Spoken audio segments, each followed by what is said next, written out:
Hello everybody and welcome to the 7th episode of the Indie Game Development Log series. This is gonna be the second video this week because I haven't really uploaded for the past 2 months.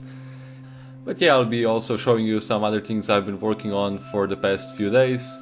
But with that out of the way, let's just get right into this one. So the first thing I worked on was adding some different characteristics to individual materials.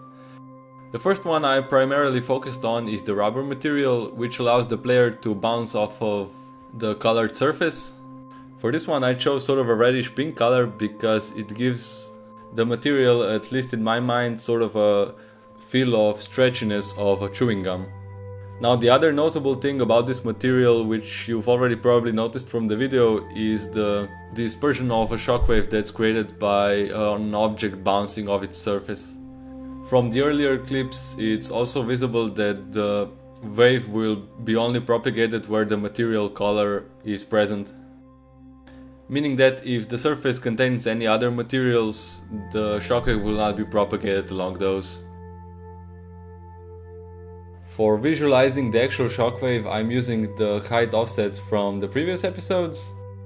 And in this example, I'm using a pretty high level of tessellation to get the shockwaves looking pretty smooth. In some different art styles, I've been experimenting with the shockwaves would actually look much better with lower tessellation because of the low poly sort of look. Now, for the purposes of gameplay, this kind of a material would really benefit from having a restitution factor of higher than 1, which basically means that when bouncing off the surface, the player would be able to bounce higher than he did previously. Also, when jumping from higher objects, it would make sense that the player keeps the kinetic energy from the jump, and when the jump occurs, the player would be able to go higher than the ledge that he jumped from.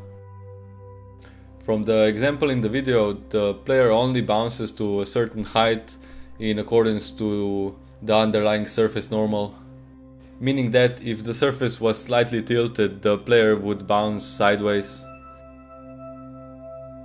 All in all, I think this material effect turned out to be pretty cool. The next material I worked on is for now purely cosmetic, and this one is only associated with vegetation and other foliage growth. As you can see from the video, the grass growth is also animated by using some simple scaling. This gives the surface the time to smoothly transition to another material. And for the simplicity of its implementation, I think it produces a pretty good result. As you can also see from the video, the grass will actually pick up the color of the underlying surface. Now, this isn't really relevant in this example, but it might be used for recoloring the grass for some different scenes where the default green would not really fit. Now, because of the nature of the implementation, the grass can be replaced with any other image or any other 3D model, and the object will also conform to any surface offset heights. So yeah, this is gonna be pretty much it for this video. If you like the video, like it. And if you would like to follow my indie game or my game engine development video series, I encourage you to subscribe to my channel.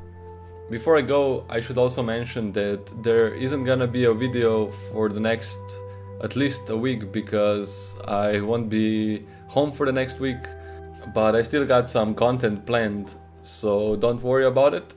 But yeah, this is it. Thanks for watching and I will see you next time. Bye!